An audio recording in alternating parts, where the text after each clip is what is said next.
Hello, everyone, and welcome to this, our actual final workshop in the Practicing Democracy, Voter Education and Engagement series.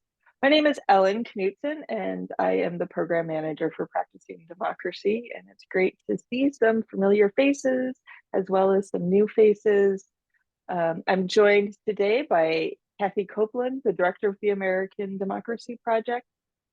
But as it has been our habit, while we're getting started, if you could put into chat who you are, where you're coming from, where what your institution is, and that will be helpful. Today is our Maintaining a Positive Campus Climate during the 2024 election workshop, and I'm super thrilled that Mary Aviles from the Constructive Dialogue Institute is here with us. But before I turn things over to her, I just want to say a few words about this series. As I mentioned, this is the final workshop of our spring workshops where we've been showcasing speakers and projects with the hopes to stimulate conversation, demonstrate best practices, and provide you some critical resources so that we can really develop that capacity to build a campus commitment to a healthy democracy. But although this is our last session for the spring, we are going to continue as we approach fall. We'll be providing more additional resources for dialogue across difference and some election-specific activities. And then just as a reminder, we have been recording all of our workshops. And so if you've missed some, or if you want to share them with colleagues, you can do so by going to our website. I'm going to post into chat if I can find my chat. There it is. Those links. And now I'm going to ask Kathy to say a few words about what else is coming up in June. Sounds great. Thank you so much, Ellen. And I get the pleasure of speaking about the Civic Learning and Democratic Engagement Conference. This is an annual conference that's been going on since early 2008, but it's really the premier place to have deep conversations about how civic learning happens on campuses. At this particular conference, students, faculty, staff, and administrators are all brought together. We often have institutions bring teams of 3 people to 35 people at times, which is really helpful to kind of deeply engage in what conversations are out there, but also what work is happening. So we'll have lots of different sessions to share best practices. We'll have some really exciting plenary sessions this year, and we'll also have deep time for planning and to structure our Ds. So if you've especially enjoyed this spring series and are eagerly anticipating the fall, I highly recommend that you come on down to the CLDE. It's a very welcoming and multidisciplinary world that at least from my previous conference experience, this one was a breath of fresh air, and it's really exciting and optimistic. I'll also note too that if you are part of AASCU, the American Association of State Colleges and Universities, you're also invited on June 4th. The conference lasts from June 5th to June 7th, but you're also invited on June 4th to a special ADP or American Democracy Project meeting, and we'll be doing some deep planning there from 4 to 6 p.m. So feel free to reach out to me. I'll also put my name in the chat there. But so grateful to have you here, and so excited to listen to what Mary has to share with us. So Ellen, back to you. Great, thanks, Kathy. And I am very pleased to introduce today's presenter, Mary Aviles. She's a staunch advocate for people within systems that impact them and has dedicated the past 2 decades to asking questions and translating the answers for diverse audiences. At the Constructive Dialogue Institute, she leverages her past experience and best practices in technology, marketing strategy, foresight, competitive analysis, and implementation to inform CDI's point of view on their product development and service delivery. She is the insights and experience lead, and so she collaborates across functions to provide data-informed insights, storing better decisions, improving alignment of reducing risk and driving change. And I'm very, very excited to hear what she's going to talk to us about maintaining a positive campus climate, because we all know that it's a tough time right now on a lot of our campuses. So Mary, I'm going to turn things over to you. Excellent. Let me just get my screen ready to go here.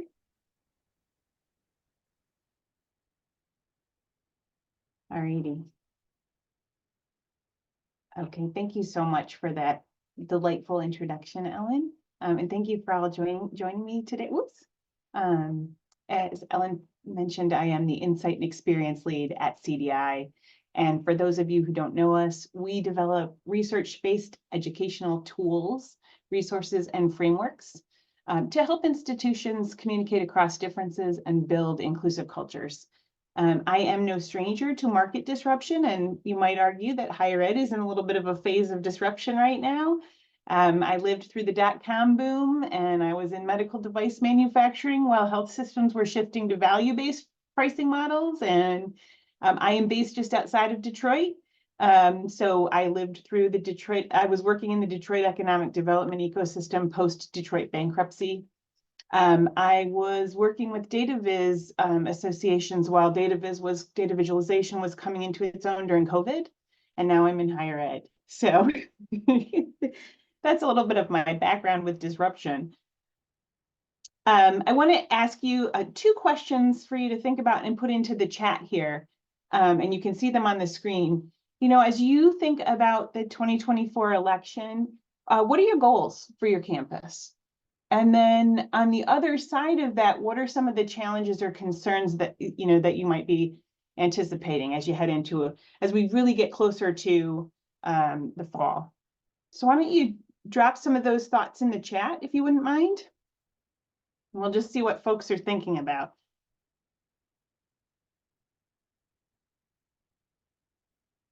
I asked this question of presidents in our presidential cohort last week, so I'll be curious to see how your answers and theirs align or differ. Yeah, Kathy, dealing with trauma or uncertainty. Yeah, that definitely came up. That's common.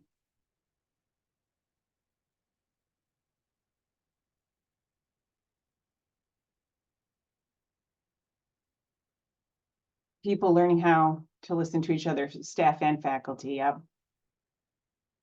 Yep. Karen, yes, meaningful exploration of issues and candidates. Yeah. Challenges around freedom of expression. Yeah. Too political because it limits students' voices. Yeah.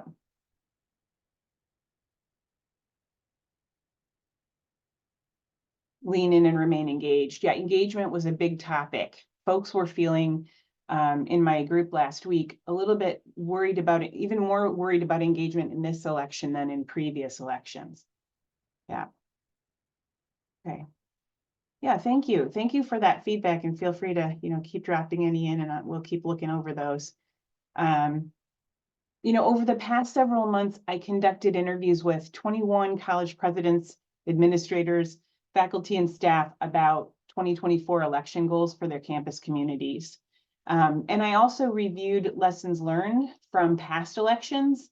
And it was very interesting. My question was very open-ended. I didn't ask for a specific year, but the trend was basically that in 2016, many folks really felt unprepared. They weren't prepared. They didn't have a playbook for the sort of intensity of emotions and the boundary pushing that they were experiencing from students, staff, and faculty. And then, on the other hand, in the 2020 election, COVID was happening, and because of social distancing, there was a lot less on-campus activism. And so as a result, the folks were feeling overwhelmingly underprepared for the 2024 election. I want to encourage you while I'm going through this next group of, my slides to think about what resonates on your campus and with your context. Of course, your campuses come in all different sizes and shapes and have different culture and community. What I want you to be thinking about, what is your campus good at? What do you already have in place that you might be able to tap into for the election? I want you to be thinking about what you want to know from other folks. What are you curious about as other people are approaching the election? I always kind of encourage active listening around sort of any ahas or oh no's or now what kind of things as you think about what I'm saying and its pertinence to your environment. You may or may not be called upon to share some of your observations later. I love this quote from Gaping Void. They are a culture design group, and I subscribe to their newsletter, and they always have great nuggets in their weekly newsletter. But culture is designed with our decisions is the takeaway.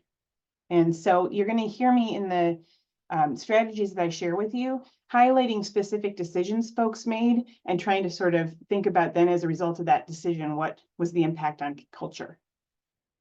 In our presidential cohort that CDI and Aspen Institute have been running since last summer, we asked our presidents the two questions that I just asked you to answer in the chat, and I saw a lot of the same themes. They told us that they were hoping for a climate of respect and civility, but they're anticipating anxiety, polarization, and hostility.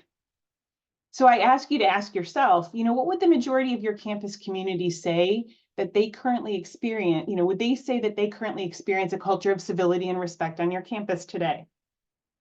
And if not, how might you frame your community's approach to the 2024 election as a way to see change? Our research revealed 3 principles, and I want to run through those with you. And basically, everything that I'm going to share with you today is a collation of experiences, not my experiences from subject matter experts like yourself. I talked to faculty, staff. I specifically was talking to offices of diversity, equity, and inclusion, civic engagement centers, and university presence. And my goal was to try to share knowledge about what they said worked for them, and in an effort to contain campus conflict and transform discourse related to the 2020 election. So let's take a look at the first of these 3 principles. First of all, this maybe is a relief, or at least it sort of feels like a relief in a constrained, resource constrained environment. Lots of folks have existing campus investments that can be, repurposed for trust building and cultural transformation related to the election. What I heard and what we're all seeing in the news on like a constant basis right now is that many of our institutions are grappling with tension related to the Israel-Hamas conflict. But several of the strategies and practices that are starting to work on a case-by-case basis, from what I've been hearing, will also be useful structures for mitigating election-related conflict. So practices like checking in with stakeholders, creating space for dialogue, and auditing and disseminating policies are really integral components for proactive conflict management and community building. And some of these can be adapted and applied to any potential conflict or some potential conflicts arising from the 2024 election. Okay, so the second principle is, start now. If you haven't already started, start now. Proactive is the key. The strategies that we're going to talk about, they advance your important work of educating students on issues. We heard several people told me they were sort of inundated with voter engagement related resources, but less so voter education related resources. So these strategies are meant to sort of help educate students on issues and equip them with the skills to engage with those who think differently. A forward-thinking approach has 2 benefits, both one on the preparation side, preparing campuses for what's coming, and the other is that it's working kind of to strengthen institutional fabric too. Okay, and then the last principle is just that, vision from the top can help to unite sort of individual activities happening in decentralized pockets around campus. So the best strategy is when you can include some representation from all your stakeholders. In addition to leadership, staff, and faculty and students, alumni and donors, board members, neighboring communities, legislators. And your leadership can be especially effective at sort of organizing collectives in an efficient way. Sometimes having that, presidential or chancellor stamp can help things, is what I heard, help things move along, grease the wheels a little bit, is what I heard. But as we all know, a positive campus culture requires both top-down and bottom-up approaches. And so hopefully you'll see that reflected in these strategies. So in addition to these three principles, we curated a collection of strategies and resources that are targeted to various different institutional roles. And I want to go through some of those with you today.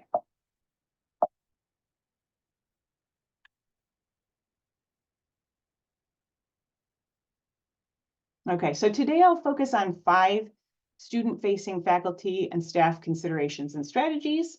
But if you work with a civic engagement center or a DEI center or a teaching excellence center, I'll flag that the guidebook, and I'll share the link at the end here, has ideas for you too. So this first strategy is about introducing constructive dialogue early in a student's campus experience. You'll see that the strategy here in the blue shape, and then you'll typically see a verbatim that reflects something that I heard in my interviews. But what I want to say is that an introduction during orientation really lays the foundation for constructive engagement on campus going forward, right? It sort of sets the stage. And then you have the additional opportunity to extend the initiative into academic and co-curricular realms in terms of programming like first-year seminars or student leadership training or residence life. And these interconnected pathways can promote a sense of civil discourse that's more than just a one and done, like a note that happens in orientation and then you never hear about it again. Beginning with pre-orientation, some of the folks I talked to were using strategies to operationalize a shared calendar with key events. And what I mean is that they had dedicated staff to keep a calendar updated with cross-functional deadlines, internal and external. So including when does information need to be in place for orientation, communication, and programming, that kind of a thing. They were spotlighting major campus events like homecoming and football games and concerts that, to encourage easier coordination. They were putting it somewhere central, this calendar, and embedding it into high traffic digital spaces like your campus intranet or somewhere on your LMS, right, your learning management system. They were sharing a public version of it on their public website where activities where the public is invited were highlighted. Okay, so then the second strategy deals with policies, and we'll talk a little bit more about this because we're seeing these just constantly. It's a popular topic in the media like today. And so the verbatim here came from a school that had done they were focusing on the fact that if you're going to make change, you need to be, very, very transparent. So, one of the places where culture is operationalized is in your policies. Policies are a very tangible signal of your culture. And at your organization, ask yourself, think about the kinds of things that your policies communicate. At your organization, is the president required to sign off on every single speaker request? What about on every single new student organization formation? What is your own familiarity with your institutional policies? Where are they kept? Who reads them? Inside Higher Ed and Hanover Research, like earlier this month, released the results of a study that they did with 331 provosts from a mix of public and private universities. And the 2 points that really stuck out to me was that almost 40% of provosts think their speech policies need revisiting. And only about a third of their institutions had policies for dealing with student complaints about professors' extramural speech and online trolling or other outside attacks on professors. The interviewees that I talked to recommended the following advice related to policies. And I'm sure if I were to have talked to them today, they might even have some more, right? But number one, they said, regularly review and revise policies to ensure they're fair, transparent, and uphold community values. Easier said than done, but those were the 3 characteristics they recommended. Consider who has awareness of the policies, right? Where are they housed? How and when were they last disseminated, and to whom? One thing they recommended was to make the policies feel real, evaluate them using scenarios and communicate with them using scenarios that your campus community would recognize, and provide to, really helps with clarity and helping the policy feel relevant to your unique setting. And consistent adherence to policies can scaffold institutional trust and help you avoid creating your own crisis by mistake. So I want to talk first about a school that did not follow its own policy and what they learned. So this story, these pictures come from the institution. This is a public institution that has historically housed all sorts of speakers and candidates, not a new thing for them. But the institutional memory and the harm that they felt was caused that day still lingers for them. So this was, when I asked lessons learned, this was the first thing they told me. It was 2016 and they were notified 2 days prior that the Trump campaign wanted to host a rally on their campus. And in retrospect, they really felt they should have declined the request because the event did not follow their event reservation procedures. And, this was critical time. They built that policy with timing baked in, because timing gives them the opportunity to plan their security details and their logistics. And 48 hours they couldn't adequately prepare for those things. But they let it go, they let it happen. And as a result, they experienced issues like, where were the barricades placed and how was the flow of traffic routed? And in fact, the flow of protesters on campus and then folks leaving the event were like directly set up for a face-to-face clash on the sidewalk. And she was like, in retrospect, these are fairly simple things that we could have figured out if we'd had just a little bit more time. And that's in fact why we set up the policy the way we did. They ended up having some pretty significant tensions in the campus and local community. They didn't even have a real good understanding of what else was happening on campus that day and who all was going to be there. And so I wanted to point out, back to that quote about culture is made with our decisions, that accounting for time, it allows you to develop counter programming opportunities, right? And it's a decision that establishes culture, right? And so there were several, policies that our interviewees were paying particular attention to in their election prep, and I want to share those with you.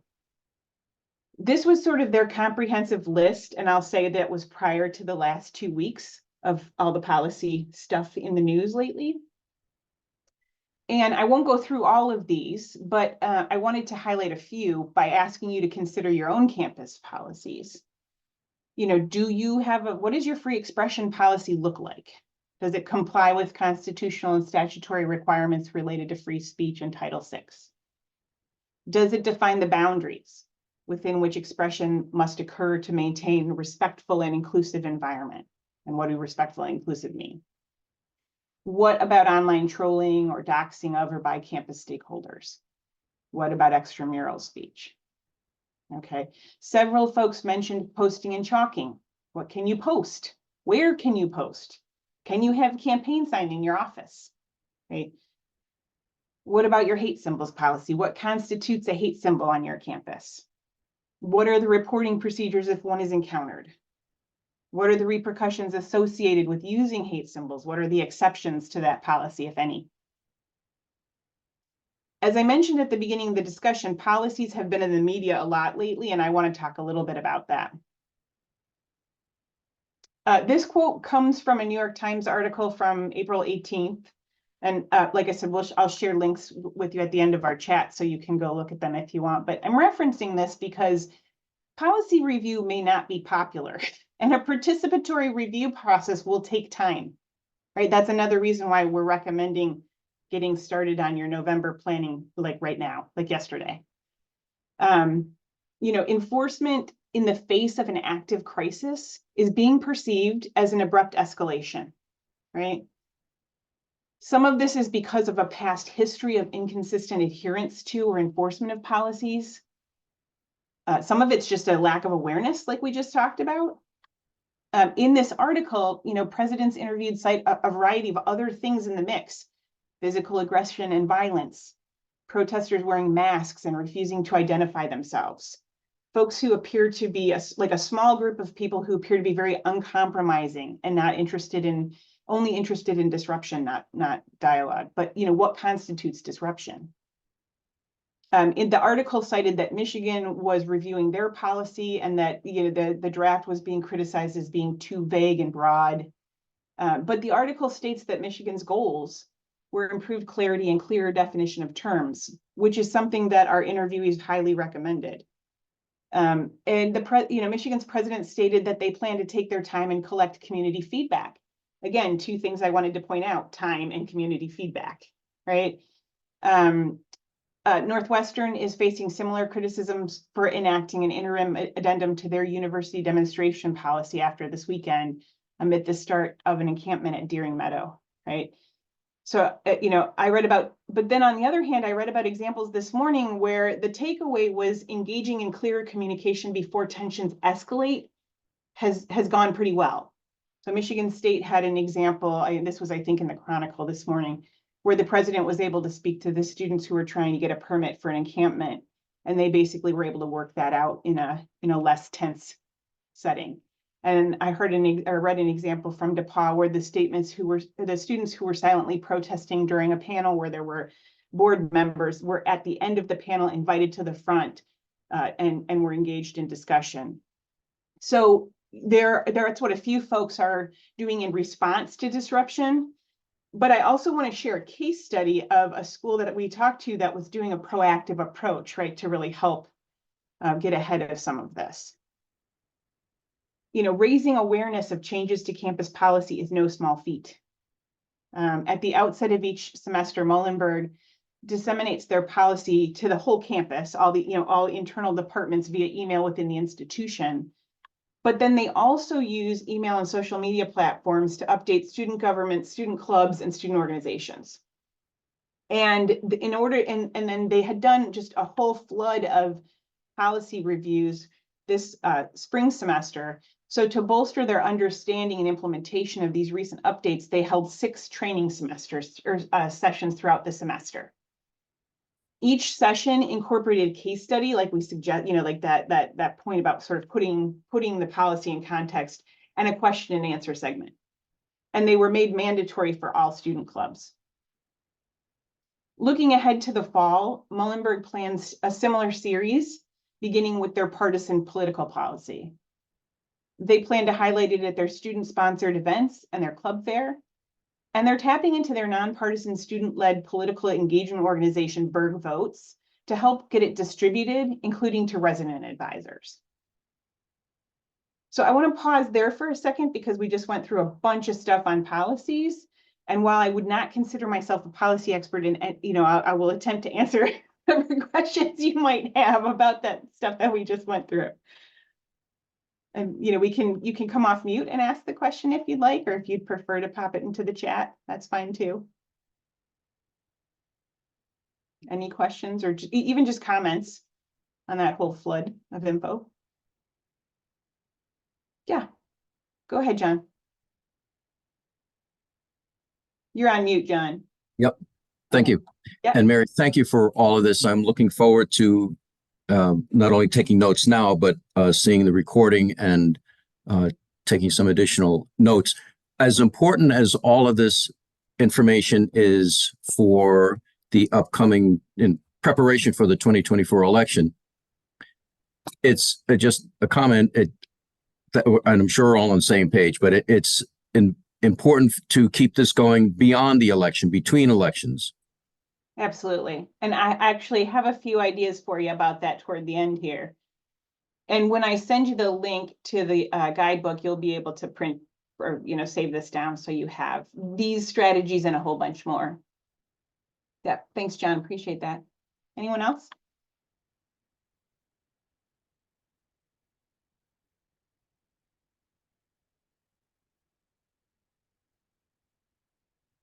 Okay. Feel free to pop it in the chat. If I don't get a chance to answer it now, I'll try to get to it by the end here.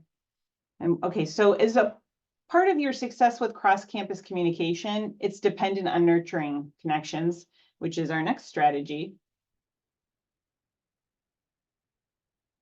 This verbatim comes from a school that had found that work that they had done to really nurture some cross-campus connections really helped them out in the immediate aftermath of the October 7th conflict. And I really love this verbatim because, we all know what it feels like to try to sort of cold call a contact. It's just a lot easier if you have a warm connection instead of a cold connection. What interviewees reminded me was that established relationships that are built on trust can really be a shield in times of crisis. Some of the benefits from stronger or at least warm relationships include, folks with whom you have history are more inclined to support you when you need it. They can help to de-escalate within their spheres of influence.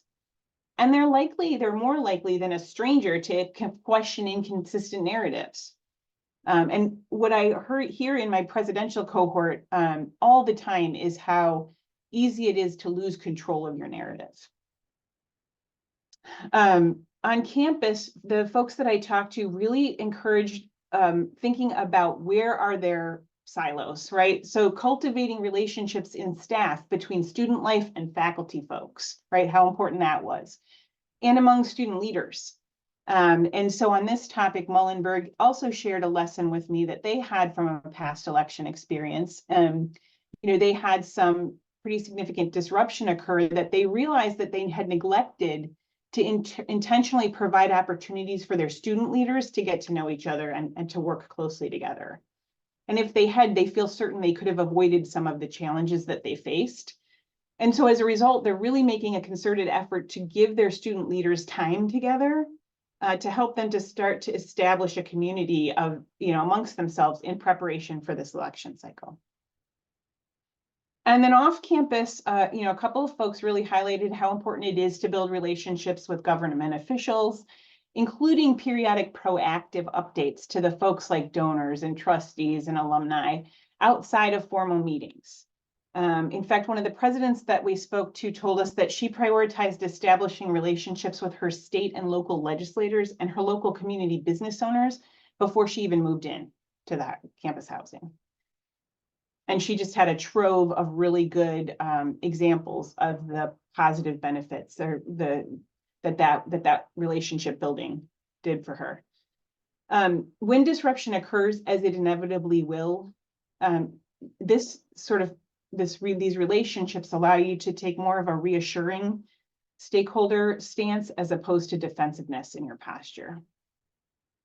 And then, we were reminded again and again that it was best to have an existing relationship with a crisis communication advisor. And in some cases, that might be your ombuds before the need arises. So I have a great example of the power of connections from Lynn Benton and Oregon State University that I want to share. So Lynn Benton Community College formed a collaboration with its neighbor, Oregon State. And in this involved the communications faculty at Lynn Benton working in conjunction with OSU's dean for the College of Business and their provost to orchestrate an event featuring legal scholar Robert George and philosopher Cornel West. They had more than 1,000 attendees, and that enthusiastic, participation indicated to them there was clearly a demand for more of these types of discussions. What's cool about this collaboration is it really enables Lynn Benton to leverage OSU's resources in a campus that can more readily host large-scale events. And Lynn Benton can function like a little bit like a democracy laboratory for OSU, where they can develop concepts and test them and enhance students' educational experiences, and then before they scale any of those ideas. So I thought that was a really great example. So far, we've been talking about the lead up to the election, but what happens in the immediate aftermath? Because that came up a bunch in my research. Several interviewees felt caught off guard, especially following the 2016 election. And they felt like it never got addressed. And so what they told me is that before the results come out, it was really important to ask your stakeholders what support they think they might need. And they offered a few ideas. One, they're in advance scheduling some dedicated conversation spaces or dedicating some platforms so that they'll be ready to facilitate open and or intimate discussions for processing thoughts and emotions, that is a legitimate, and valuable use of time and resources. They also encouraged me to tell people to just really think back to what you wish you'd done after, in prior elections, kind of make a list and start there. And then they also suggested analyzing some pre-election check-in results to sort of inform some post-election aftercare priorities. What I mean is that many campuses shared that they already use some mental health and well-being mechanisms to check in regularly with students. I had a picture in my mind of Elmo, sending out his tweet about how everybody was doing and then being flooded with responses. So Ohio Northern uses this AI-powered text messaging service called EdSites, and they send it out regularly to students now. And as you see in the verbatim, students know that it's an AI, but they have been very responsive to it. Now, it might be just because it's new, but at least for right now, it's working. And so then they use the feedback to channel interventions to the right place. And what they were thinking they might do as November approaches is increase their outreach frequency and build in some election-oriented prompts. And other schools that I talked to use pulse surveys and things of that nature that are like less tech edge, but still same idea. They're looking for reactions, intense feelings, ways in which students are connecting election-related situations to something else, right? And they can categorize those results and maybe get some clues about what sort of programming they should put in place for the immediate aftermath, which I thought was pretty great. And so then, now let's fast forward and the election's over and we've survived. Let's talk about how we might repurpose your investment getting ready for it. Like, as John was talking about, I want to tell you about some work that Providence College is doing that has both election and long-term applications. And this sort of has both a student-facing component and a staff and faculty-facing component. So within, each of the initiatives you undertake or any kind of infrastructure you build for the election, there's an opportunity to sort of get enduring value. You might be able to extend beyond the election season. And you might be able to craft a strategic approach to enhancing your civic engagement capacity overall, if that's something that is of interest to you. Providence College, they have a Dialogue, Inclusion, and Democracy Lab. They call it DID Lab, and they house student fellows and in a student fellows program. And in this, 10 fellows are responsible for cross-campus and community events and dialogue work. So those fellows receive a monetary stipend, which is micro grant funded. They get course credit, and they activate 5 democracy walls around campus. They facilitate the walls by asking questions, by writing questions on the walls, and then conducting related dialogues near that area of campus. They have posted acceptable speech guidelines near the walls, and they said they have really not experienced to date an issue, hate speech related issues. But what they think is that students who might not show up to a formal forum might respond to the wall or at least read the curated questions and answers as they're walking by, right? Like reading the back of a cereal box.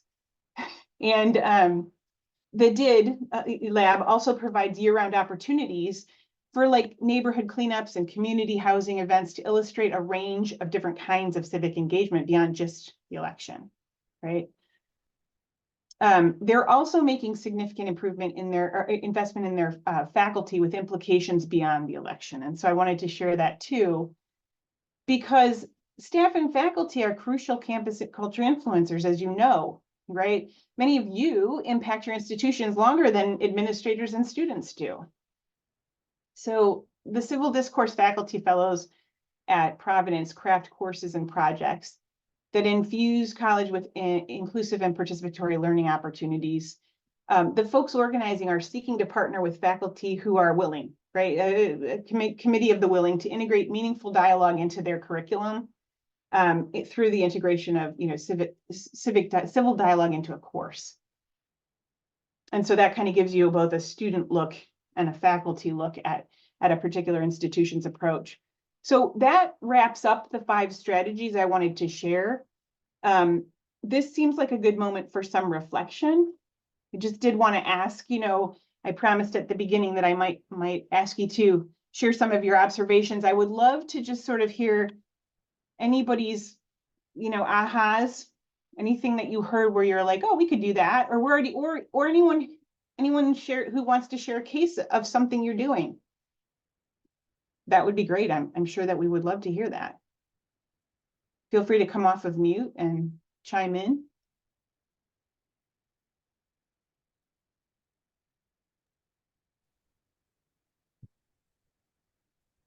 If I might, I'll dive in again.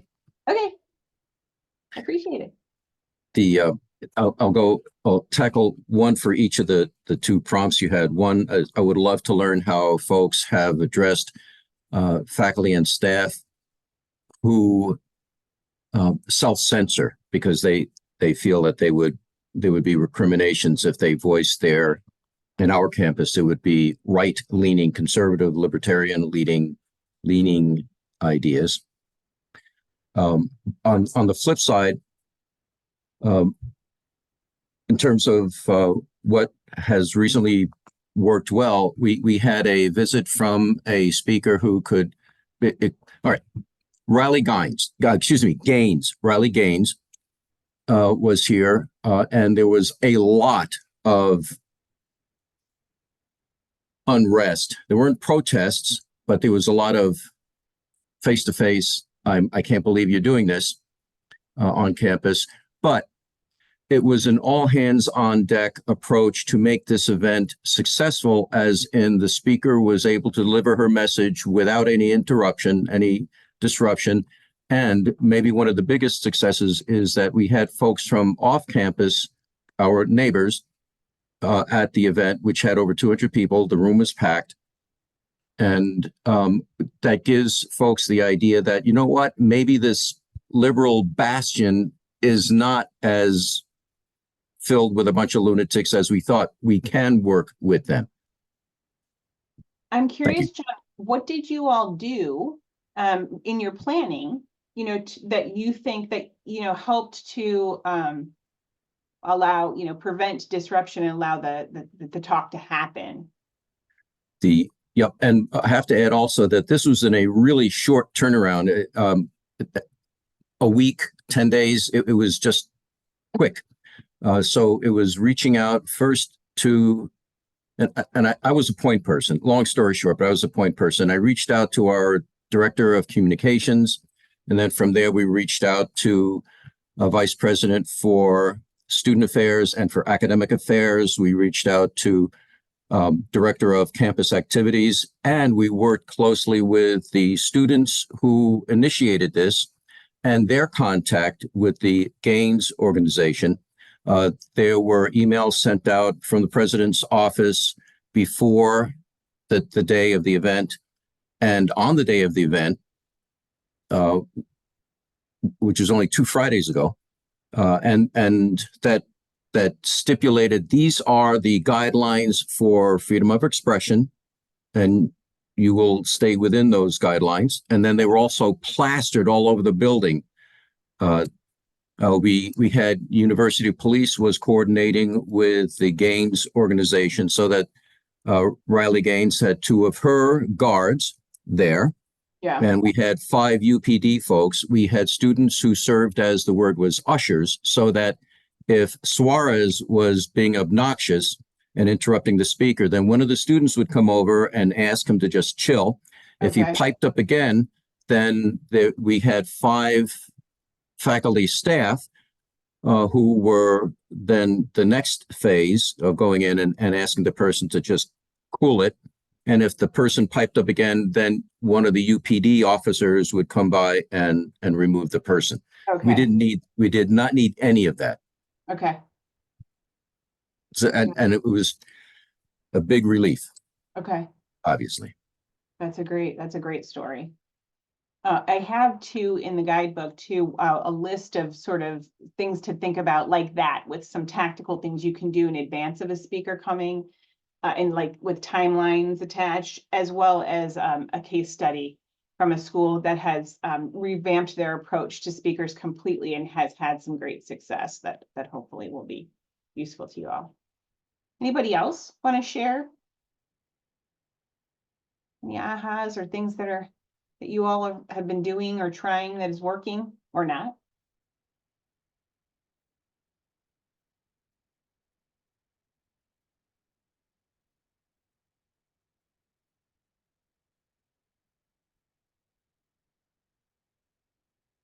Okay, well, I have one in closing. I have one closing sort of whole group discussion here, and I know I'm tricking you into participating in on camera for a quick minute, but I did want to just sort of ask everyone about a little bit sort of that first principle.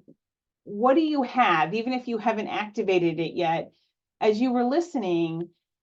What do you have that you might be able to tap into, on campus? That goes back to kind of our first principle, and again, it doesn't have to be a fully baked idea, but I'm just curious, as you think about what you might be able to leverage if you aren't already. I would love to just kind of hear from a host of folks off, just come off camera or pop into the chat. Things that you were thinking, oh, we might be able to repurpose this in some way.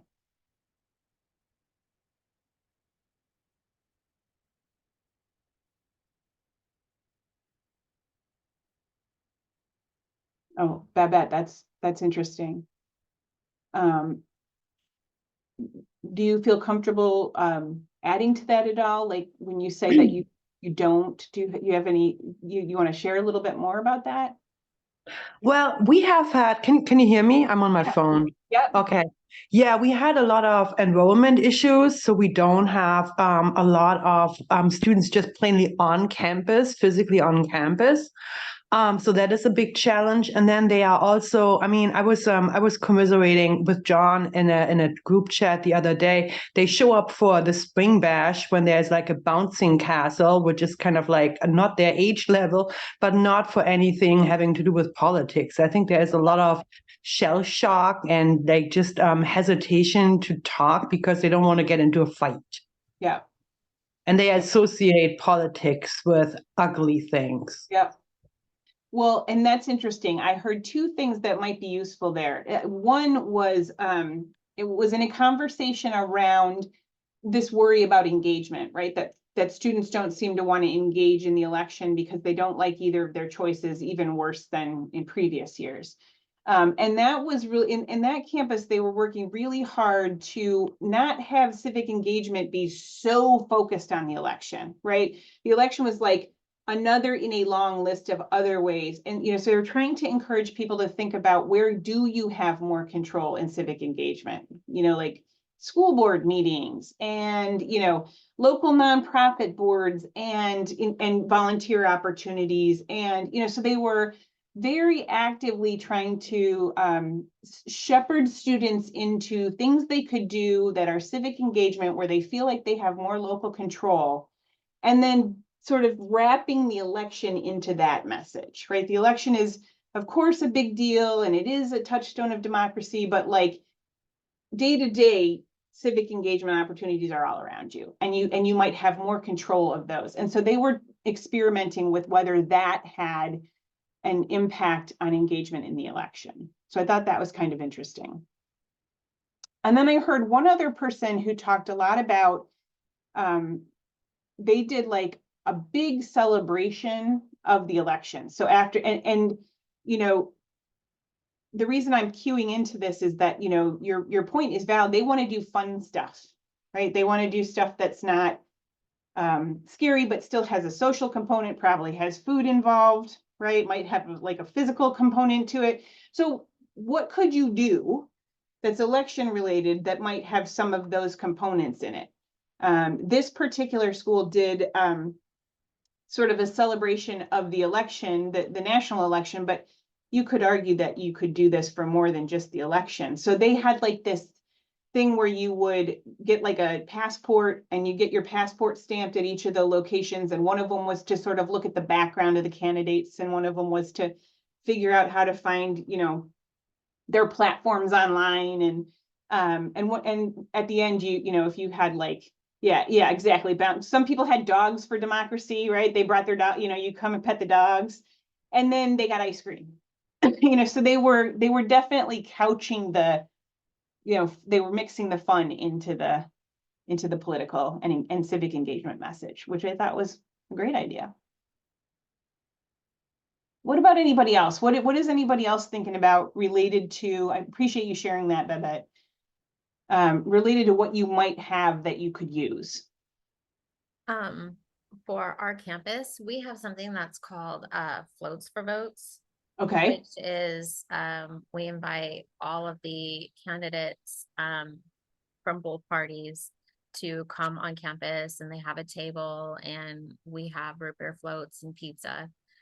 The thing is though, is that the engagement throughout the year is not happening as intensely.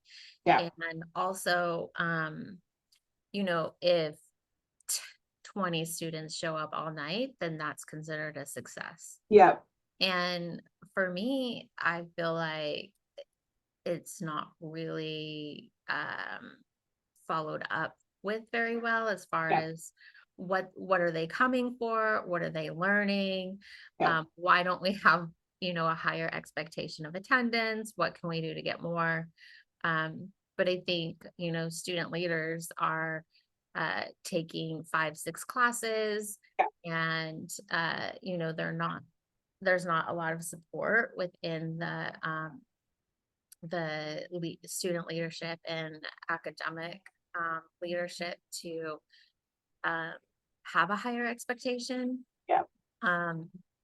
It's a great thing that happens, but there's just so many things that feel like barriers to more success in educating students and getting them involved.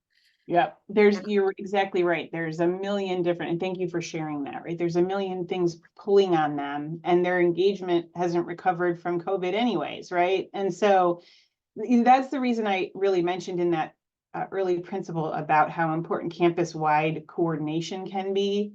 And so I feel like it's just critical to be you have to say no to some stuff, right? You have to prioritize some things. And so, one of the schools we talked to really talked about how their leadership on their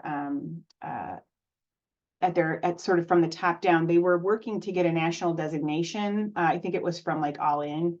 And that effort of the campus wanting to get that designation allowed them to sort of centralize some of their activities and decide, what are we going to prioritize?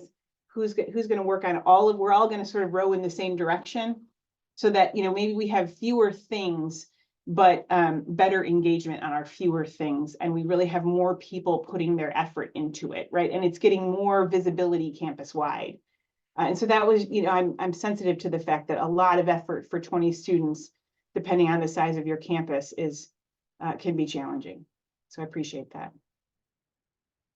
Well, we're down to the last few minutes. I just wanted to share the last slide here with you, and just give you the guidebook's URL. So if you go to constructiveddialogue.org/articles/election-guidebook, you will find the guidebook. Within a week, I will have a website where you could just download the section for faculty and staff or centers if you so choose. But right now it's the full deal. Hopefully it's easy to navigate to the part you care about. I also have a range of, actually, Ellen, would you mind just popping those links in the chat that I referenced? And then, we've got 5 minutes left here, and I would just, again, like to continue the conversation if anyone else wants to share. I saw that the reference to, let's talk about voting, hilarious, like it, right? That's a good one. Jessica. So I am the student outreach coordinator, student youth outreach coordinator for the legislative district that I was living in. And so that is killing me. And the reason I had put also in the chat is because people don't really want to be too political on campus. There are people that uh when I was tabling with the college Dems to get delegates, there was a couple of complaints about us being too political because we were Democrats trying to get delegates. Um, However, we have about 5 students and one 17th LD youth that are delegates for the state. So Yeah.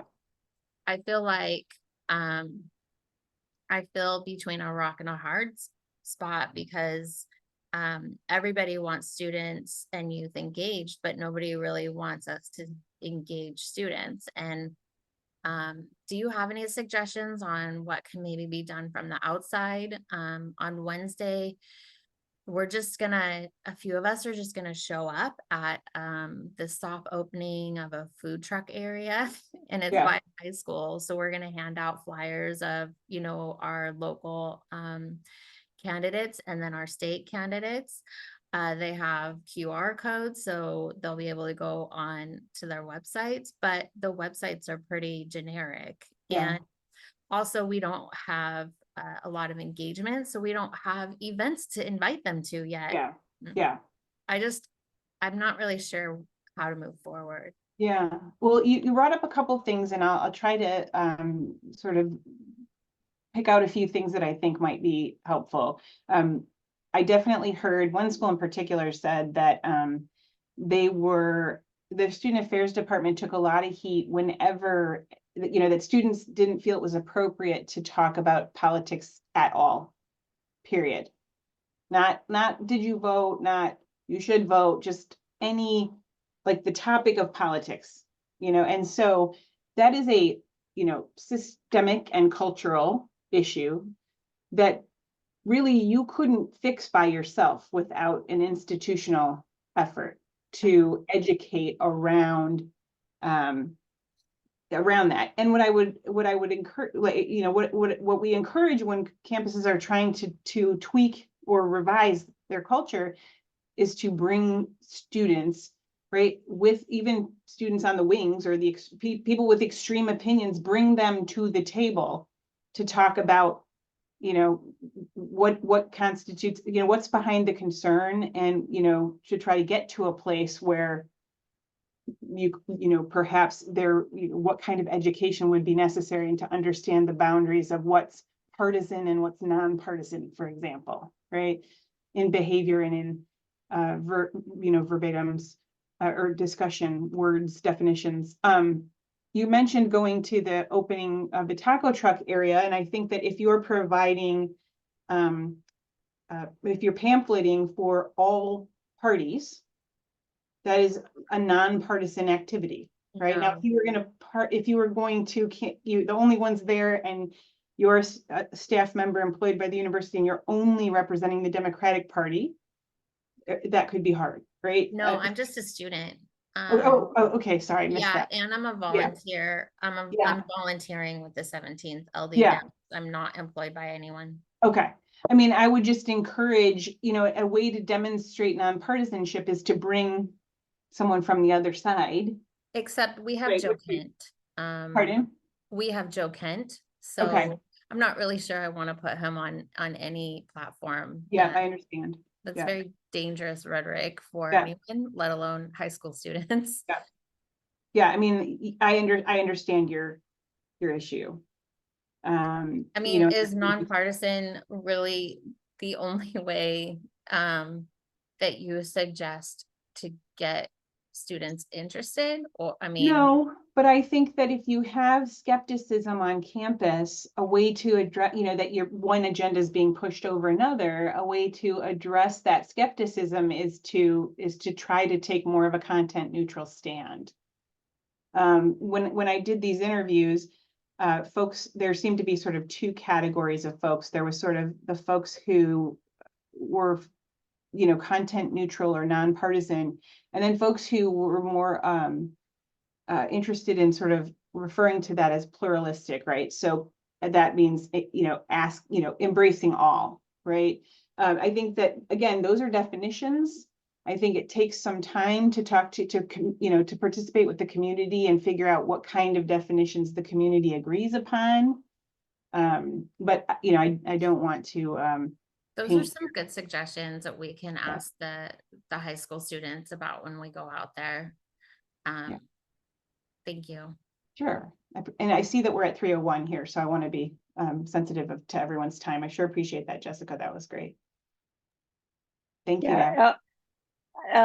I do want to give our appreciation to Mary. This has been such a great session. So much good information. So thank you very much for spending this hour with us, and thanks to everyone who has attended as well. As usual, I did put a link to a evaluation survey in the chat.